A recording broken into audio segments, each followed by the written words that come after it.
Hey guys, Jeremy here, that painter fellow from Instagram. So what I'm going to be doing is going over the new SATAjet 5000 PHASER. It was a gun that was debuted at Automechanica in Germany about a month or so ago, and earlier this year in the US, of course at SEMA 2016. So I've got one, just came in, and I've already unpacked a couple of things. I'm going to go over what the gun is, some of the features of it, some of the questions that I have gotten sent to me asking about the trigger, how's it feel, the weight, the air cap, what's going on with them, and try to explain a little bit of that. I've taken the gun apart, put it back together. I really personally like how it is, so hopefully I can kind of explain to you guys, kind of get the feel for everything, so you guys can understand what all's going on. So just out of the box from earlier, like I said, I've already taken it apart. Couple small changes from what you normally get whenever you get like the old 4000s or now the new 5000s. What they're starting to do is they're going to start sending out this T-handle. Basically, just like everything, all the tools that they send out, they send everything to take the gun apart and whatnot. This one in particular, you notice that they sent out with a Torx head. That'll be self-explanatory here in just a few minutes. You've got your normal brushes.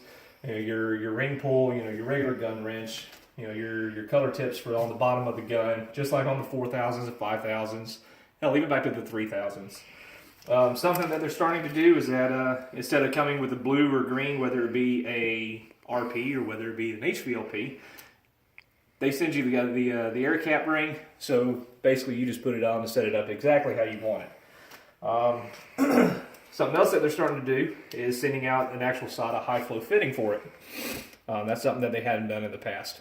So, and last but not least, they started doing this. I know a little while back. This is just a cap to go over the actual air cap itself. For anybody who doesn't hang their gun in a cabinet, or maybe they do and they just want that extra protection, just slides right over the tip of it. You're good to go.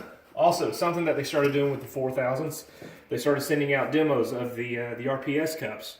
Something that they're doing for the PHASER is, of course, keeping with the tuxedo black, keeping with the theme for those special moments. They're limited use for or limited time use for the PHASER. So that's new for this one also. All right, so the box itself. It's got a textured finish to it. I don't know if you can catch any of that into the picture. Come on in just a little bit. See if you can catch any of it. And so instead of opening from the top and unpacking, sliding everything out, basically what you've got is the whole thing slides up off the top, and you've got the gun. So obviously, looking at the gun, you see the main thing is the cutaway here that they did, and also the single-sided trigger. That's probably the one main feature that I've gotten more questions about whenever it comes to this. Not to mention now that the air cap has been, people are kind of getting them out and they're kind of hearing about the air cap now. What's going on with that? I'm going to try and address that for you too. Now, we'll go ahead and just pop that off. One thing that I think is kind of cool is that they changed whenever they went in to do the design of the gun. Sata actually teamed up with Porsche.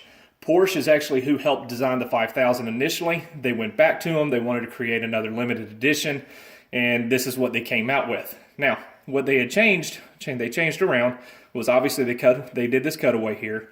Now, with the single-sided trigger, bring that up here, what you've got is Torx head right there.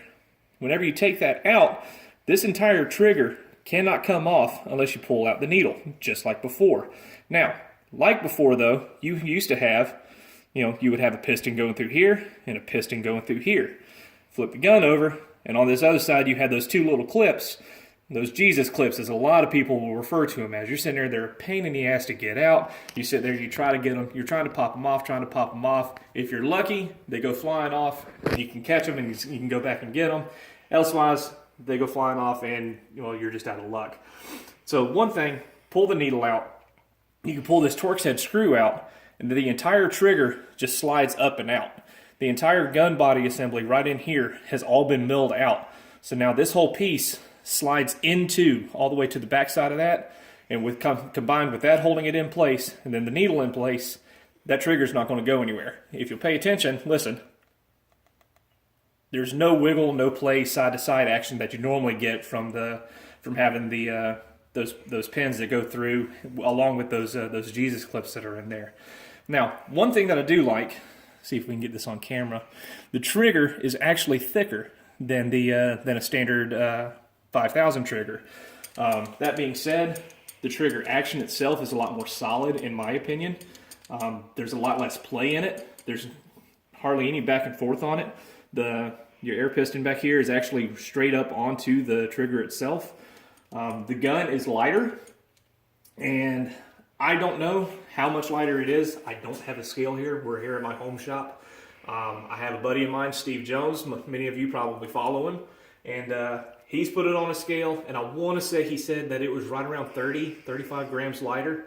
Now the difference in the air caps, that's another thing I've been getting a lot of questions about.